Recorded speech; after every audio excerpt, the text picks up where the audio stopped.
Hey guys, Dan Meyer here, and I got a quick question for you guys today. Have you ever been ice fishing for walleyes and you've been on your spot and you've marked a whole bunch of fish, they come up, they look at your lure, they don't bite and they leave? Well, in today's video, I'm going to tell you a trick that you can use to catch a bunch of those fish. But I want to start out just telling you guys what happened to me this weekend. My friend and I were fishing. He was up for the weekend. It was really cold, windy. It was just really brutal conditions.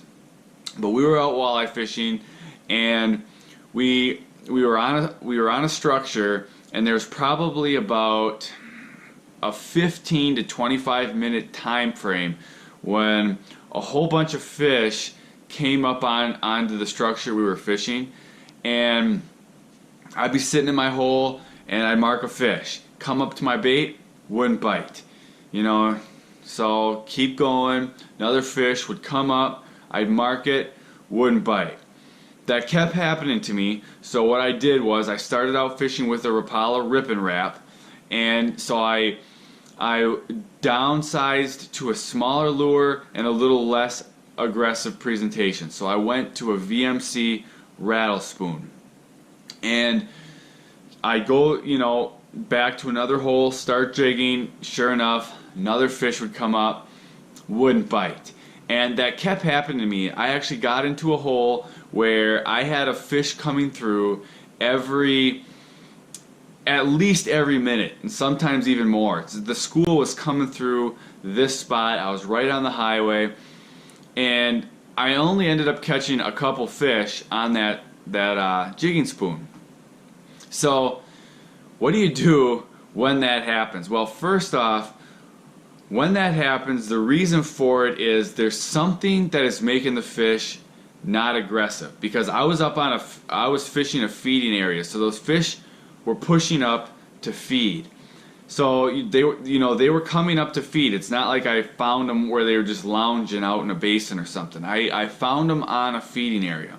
So I knew they were coming up to feed, but they wouldn't bite. Well, it's the weather, the pressure, something like that's got them more lethargic. So when the fish are lethargic like that, they'll come in to look at the flash or the excitement, or if you're jigging a rip and wrap or a jigging wrap, they'll come over to check out the bait but not bite it. Or if you're jigging a jigging spoon, they'll come over, they'll look at it, but it's just too aggressive, they won't hit it. So what you can do is drill a hole right next to your hole, just right next to it, and then put down a dead stick, and you're gonna tie on to the dead stick. One of two baits seems to work the best for me. Either a Northland Fireball jig. A jig.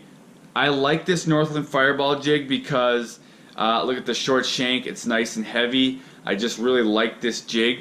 It's a very popular open water bait, but most guys don't utilize it ice fishing, and it works great for ice fishing, especially for a dead stick.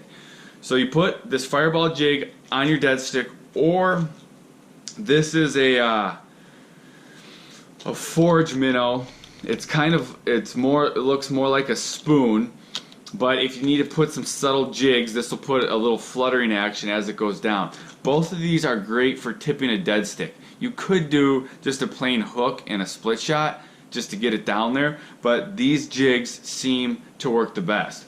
So what you're going to do, you're going to put this dead stick right down in the hole, right next to the hole you're jigging, because the spoon or the jigging wrap or the rip and wrap or whatever you're using will attract them over, but they're just not aggressive enough to hit that. So that'll bring them in, and then they'll hit the more subtle approach, the dead stick, with the live bait. That's a deadly 1-2 punch. So that's something that you can do to get some of the fish that will come over, that you can attract over but won't hit your jigging rod.